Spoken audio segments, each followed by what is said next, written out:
माता दी दोस्तों, कैसे हैं आप सब। अब आपके बेडरूम की बारी है। ये बेडरूम को कैसे साफ़ करना है, कैसे नहीं साफ़ करना है। देखिए, ये तो आपका बेडरूम है, आपको किस तरह से सजाना है। अब आप ऐसे ही कहेंगे हमारा बेडरूम है, हमको किस तरह से सजाना है, किस तरह से नहीं सजाना। और देखो, बेडरूम तो सबके चकाचक रहते हैं, सबके क्लीन क्लीन रहते हैं, ये तो मुझे भी पता है। लेकिन थोड़ा बहुत बता रही हूँ आपको, चेक कर लीजिए सही है, व्यवस्थित है कि नहीं है। सबसे पहले तो आप आपके पलंग को देखें, कहीं से टूट तो नहीं रहा। पलंग, अगर आप जिस पलंग पे आप सो रहे हैं, लकड़ी का है, लोहे का है, काय का भी हो। अगर लोहे की है पलंग पेटी, तो उस पर आप अगर जंग आ रही है तो वो जंग नहीं आना चाहिए, उसको कलर करवाइए।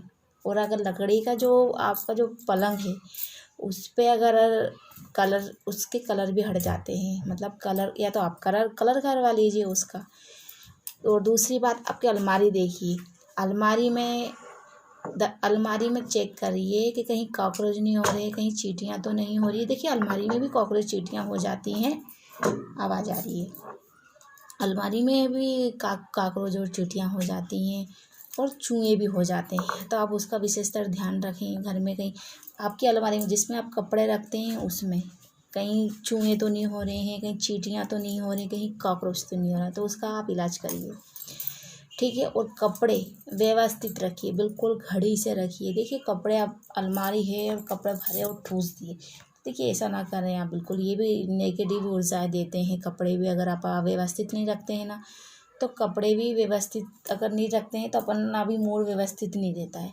इधर उधर इधर उधर उधर होता रहता है। जैसे अपने कपड़े रहते हैं, वैसे अपना मूड भी हो जाता है, ठीक है। उसके बाद में आपकी जो गोदरेज है, या आपका जो, जिसमें आप लक्ष्मी माता रखते हैं, जिसमें आप पैसा रखते हैं, जिसमें आपका पैसा रखते हैं, जिसमें आपका धन रखते हैं, उसको चेक करिए कि वो तो व्यवस्थित है ना। उसमें बार बार उसमें टॉर्च दिखाते रहे, बार बार उसको, मतलब कि 1 दिन में 2 दिन में आप थोड़ा उजेला दिखाएं, उसको थोड़ी हवा दिलाएं। अगर आप पूजा पाठ करते हैं, अगरबत्ती है, उसमें जाके घंटी बजा दें। जिसमें आप पैसा रखते हैं उसकी बात कर रही हूँ, लॉकर की बात कर रही हूँ। उसमें दिया जला दें, कभी कभी दिए की लो करके उसको दिखा दें। और उसमें जो नीचे रहता है, देखिए लॉकर में जो नीचे बिल्कुल, उसमें लाल कपड़ा बिछा दे। पहले एक साथिया बना दें, 1 रुपये का सिक्का रख दे, फिर चावल डाल दे, फिर ऊपर से लाल कपड़ा बिछा दें। फिर उसके बाद में आपके जो पैसा है, जो भी आपकी रकम वगैरह है, आपकी ज्वेलरी वगैरह, सोने की है, चांदी की, जो भी आप उसमें रखें तो बहुत उत्तम रहता है। और उसमें गोदरेज के वहाँ घंटी बजाना, गोदरेज के अंदर घंटी बजाना, जहाँ पे आपका लॉकर है, जहाँ पे आपका पैसा रहता है, वहाँ पर अगर आप घंटी बजाएंगे तो काफ़ी उत्तम रहेगा, काफ़ी हद तक फ़ायदा होगा। अब आते हैं अपन आपके जो बेडरूम पे, आपका जो पलंग है, उस पर आप सो रहे हैं। अगर आपका पलंग बिल्कुल चकाचक है, बिल्कुल कलरफुल है, कोई दिक्कत वाली बात नहीं है।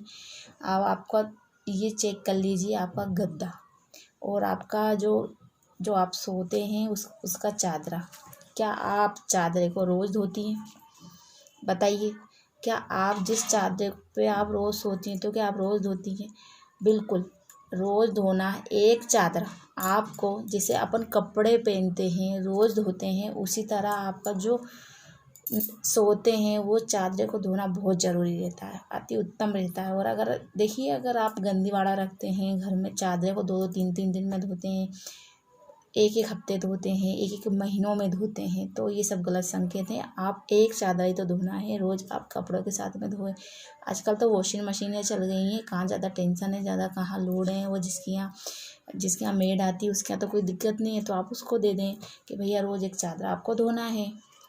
उसके बाद में अगर आपके कमरे में अगर वो लगे हुए हैं पर्दे देखिए कहीं काले कलर के तो नहीं है। अगर काले कलर के पर्दे हो तो फटक से हटा दीजिए आप। उसमें आप लगा लिए, सबसे ज़्यादा उत्तम रहेगा रेड कलर के पर्दे या चॉकलेटी कलर के पर्दे आप लगा लें आपके कमरे में।